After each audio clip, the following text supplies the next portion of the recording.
जाण हीच आमची शान या तत्वावर चालणाऱ्या जी अविरत इंटरनेट न्यूज मध्ये मी नीलम चौधरी आपले स्वागत करते। तर आता पाहू सविस्तर घडामोडी। कल्याणात एलपीजी शवदाहिनीचे लोकार्पण। कल्याण डोंबिवली महापालिकेच्या वतीने उभारण्यात आलेल्या एलपीजी शवदाहिनीचे बुधवारी महापौर कल्याणी पाटील यांच्या हस्ते लोकार्पण करण्यात आले।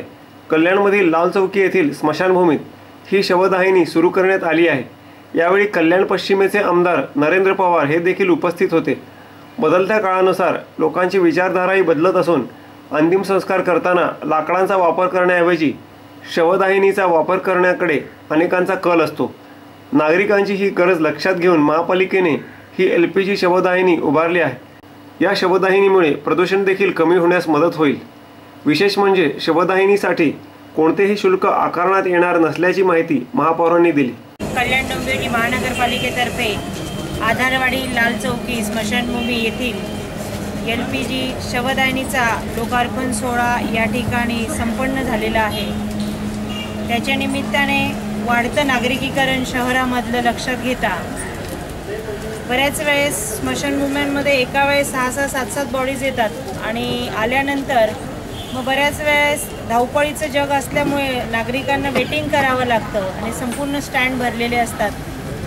तर जसं जग बदलतं आहे, सोशल नेटवर्किंग आलं त्याप्रमाणे आपणही बदललं पाहिजे आणि धावपळीच्या जीवनामध्ये लोकांना वेळ फार कमी असतो, लांबून लांबून लोक येतात। यासाठी एलपीजी शवदाहिनी करणं फार गरजेचं होतं। महेश पाटील यांच्या हस्ते गरीब विद्यार्थ्यांना मोफत वह्या वाटप। डोंबिवली आणि ग्रामीण भागातील गरजू आणि गरीब विद्यार्थ्यांना सालाबादाप्रमाणे यंदाही आमदार रवींद्र चव्हाण आणि भाजपा कल्याण ग्रामीण मंडळ तथा सागाव सांगर्ली यावेळी सरपंच महेश पाटील सागाव येथील कार्यालयात मोफत वह्या वाटप करण्यात आले। यावेळी अनेक विद्यार्थ्यांनी याचा लाभ घेतला। पाटील यांच्या या समाजकार्याचे उपस्थित पालकवर्गांनी कौतुक केले। तर आमदार चव्हाण यांनी पाटील यांचे समाजकार्य सदैव सुरू असून याला कधीही खंड पडणार नाही अशी आशा व्यक्त केली। तर पाटील यांनी राजकारणाबरोबर समाजकारण करणे गरजेचे असल्याचे सांगितले। आजच्या कार्यक्रमासाठी जवळ 1000च्या आसपास विद्यार्थ्यांनी नाव नोंदणी केलेली आहे। आपण 1500 डझन वह्या आणलेल्या आहेत। प्रत्येक विद्यार्थी 600 आणि आपण फक्त वॉर्डापुरता न मर्यादित राहता कुठून येतात त्यांना आपण वह्या देतो। नाही, निवडणुकीची नाही, एक समाजसेवा म्हणून माझं प्रत्येक वर्षी ते असतं। महापालिकेत आत्ता गेलेलो आहे आम्ही, पण इलेक्शनचा काय संबंध। पालिकेच्या निलंबित कर्मचाऱ्यांनी वाचवले चिमुरडीचे प्राण।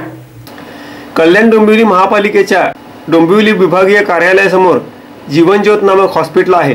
तेथे श्रावणी तुरे ही सारस्वत कॉलनी येथे राहणारी 2 वर्षीय मुलगी मंगळवारपासून ताप आल्याने उपचार घेत आहे। बुधवारी सकाळच्या सुमारास हॉस्पिटलमध्ये ही मुलगी गेली आणि तिने दरवाजा लावून घेतला। खोलीत अंधार असल्याने आणि दरवाजा बंद झाल्याने मुलगी घाबरून रडायला लागली। हे समजताच तिच्या वडिलांनी दरवाजा उघडायचा प्रयत्न केला, तथापि दरवाजा उघडत नसल्याने तिच्या आईने समोरच असलेल्या महापालिकेच्या आपत्कालीन कक्षाकडे धाव घेऊन प्रकार सांगितला। आपत्कालीन कक्षातील कर्मचाऱ्यांनी तात्काळ धाव घेऊन खोलीचा दरवाजा तोडून आत अडकलेल्या चिमुरडीला सुखरूप बाहेर काढले।